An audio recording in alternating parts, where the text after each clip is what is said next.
बिस्मिल्लाहिर्रहमानिर्रहीम। अस्सलाम वालेकुम व्यूअर्स। अच्छा क्रोशे करने के लिए सबसे ज़्यादा ज़रूरी बात ये होती है कि ऊन को आपने हाथों में किस तरह से रखना है। ना ही तो ये ज़्यादा टाइट हो और ना ही ज़्यादा ढीला हो। तो शुरू करने के लिए आपने सबसे पहले स्लिप स्टिच कर लेना है इस तरह। अब इस लूप को क्रोशे हुक में सेट कर लें। इसकी टेल को थोड़ा लंबा ही रखें ताकि जब प्रोजेक्ट कंप्लीट हो जाए तो हम उसको अंदर की तरफ पिरो सकें।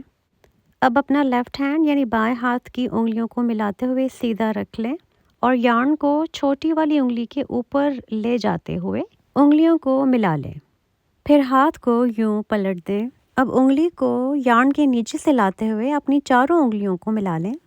यहाँ पे थोड़ा सा टाइट करके रखें ताकि यार्न जो है वो बीच में से निकलने ना पाए।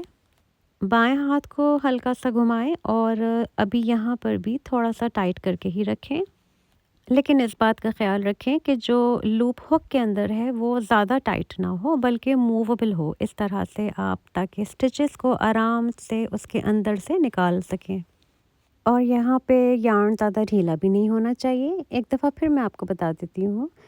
सबसे पहले छोटी उंगली के ऊपर से लाते हुए यार्न को आपने चारों उंगलियों को दबा लेना है और हाथों को पलटते हुए अपने पहली उंगली के ऊपर से यार्न को लाएं और चारों उंगलियों को आपस में अच्छी तरह से दबा लें।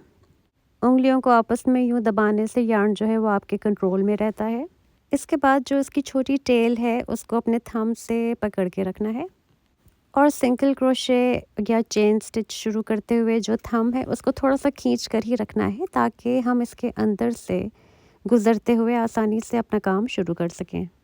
जैसे जैसे आप बनाते जाएंगे आपको मज़ीद यार्न की ज़रूरत पड़ेगी, इसीलिए लेफ़्ट हैंड को थोड़ा सा ढीला ही रखना है ताकि यार्न आपके पास आता जाए।